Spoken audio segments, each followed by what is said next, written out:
የሞትኩት ከ3 ቀን በፊት ሟች ነበርኩ።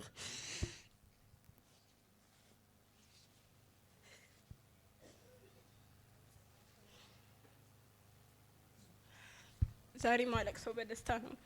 የእግዚአብሔር ስም የተባረከ ይሁን።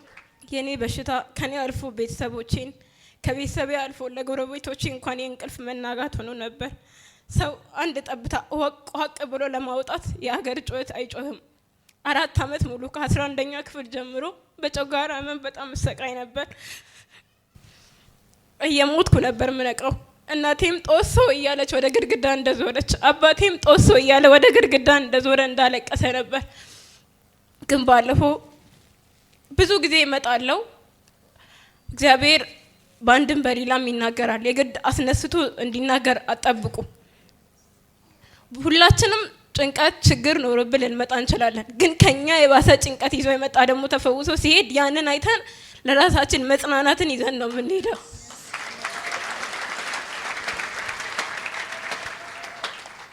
እኔ ከ11ኛ ክፍል ጀምሮ አሁን ኮሌጅ እስክገባ ድረስ ምናልባት ግቢ የሚያውቁኝ ተማሪዎች ሊኖሩ ይችላሉ። ሾክ አድርጌ ተማሪዎች ናቸው ተሸክመው ሆስፒታል የሚወስዱኝ። ቋቅ ባልክ ቁጥር የማስመልሰው ደም ነበር።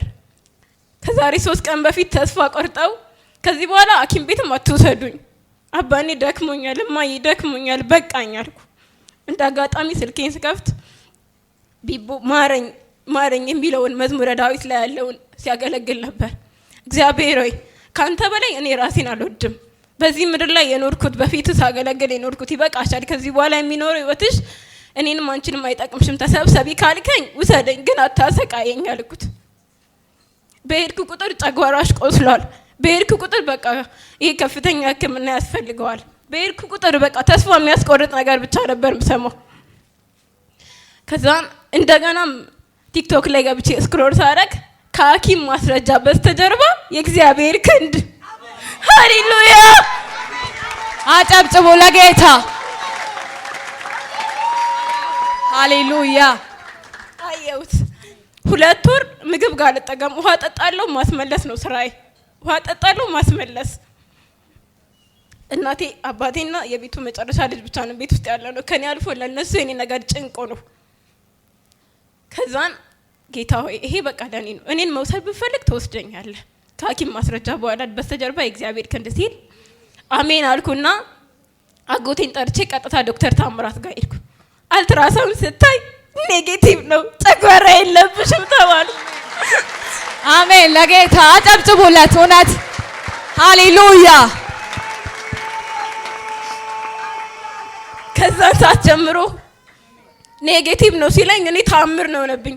ከዛ እማዬ ጨጓራሽ ኔጌቲቭ ነው እየተባልኩ ነው ስላት ምን የሚለውን ነበር ስክሮል ስታረጊ ያየሽው አናሲሞስ ላይ ቢቦ ሚኒስትሪ ላይ ከሐኪም ማስረጃ በስተጀርባ የእግዚአብሔር ክንድ።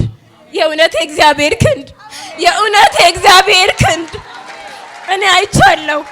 እኔ በዚህ እድሜ እንኳን ጨጓራ ታማሚ ቅርና አስዬ ሳል እንኳን በስርዓት ማሰር አልመስልም። ግን ባልክ ቁጥር ድምጼ ጎረቤትን ነበር የሚረብሸው። ይህ 3 ቀን ግን ሰላም፣ የበላው ተስማምቶኝ፣ የጠጣው ተስማምቶኝ።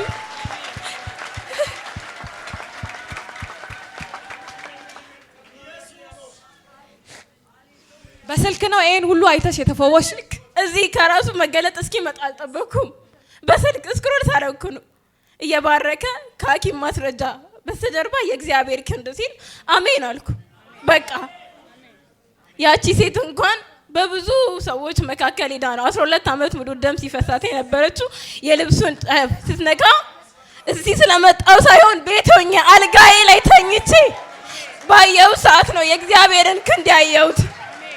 አሁን እንደ ሰው እበላለሁ፣ እጠጣለሁ፣ የበላው ተስማምቶኝ እመላለሳለሁ። ክብር ለእግዚአብሔር ይሁን። አጨብጭቡ ለጌታ የሚገባውን። ሃሌሉያ። 4 አመት 11ኛ ክፍል እያለሁም ሾክ አድርጌ ተማሪዎች ናቸው ተሸክመው ቤት ያመጡኝ። ፌንት ቅመሽ ጥቅሜ አሁን ደግሞ ክላስ ልጨርስ ጳጉሜ ላይ ጀመረኝ። ይተወኛል ብዬ በየጊዜው ሐኪም ቤት ሄዳለሁ። ዮሲሚትዲን የሚባል መርፌ ለምጃለሁ ብዬ እየሄድኩ በካኑላ ወስዳለሁ። አንቺ ልጄ ነገር ለምደሽዋል እያሉኝ እነሱም በቃ ጨጓራ ነው እያሉ አከበዱብኝ። ጭራሽ ከፍተኛ ደረጃ ደርሷል አሉኝ። እኔ ይሄንን ማረጋገጥ ፈልጋለሁ። ከሐኪም ማስረጃ በስተጀርባ ነው አይደል የእግዚአብሔር ክንድ የሚለው። ቀጥ ብዬ ሄድኩ፣ ታየው። ምንም ኔጌቲቭ ማለት እኮ ምንም የለም። ጨጓራዬ የሕፃን ልጅ ሆኗል፣ ንጹህ ሆኗል። የበላው ተስማምቶኝ ተፈይቶ እኔ የረዳሽን ያገዘሽን 4 ዓመት ሙሉ ከስቃይሽ ለፈወሰሽ ጌታ ምን ትያለሽ? ተናግሬ ያልጨርሰው የዳንኩበትን እውነት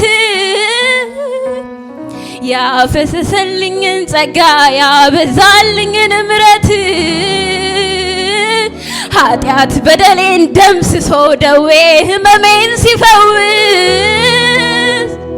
ክበር ተመስገን ነው እንጂ ምን አለኝ ምን ልመልስ? ምን አለኝ ምን ልመልስ? ምን አለኝ ምን ልመልስ? ምን አለኝ ምን ልመልስ? ከፍ ከፍ በል ኢየሱስ።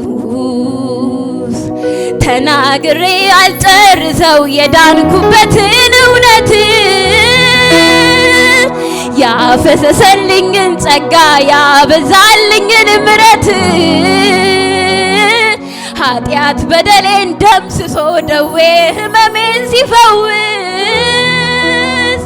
ክበር ተመስገን ነው እንጂ ምን አለኝ ምን ልመልስ?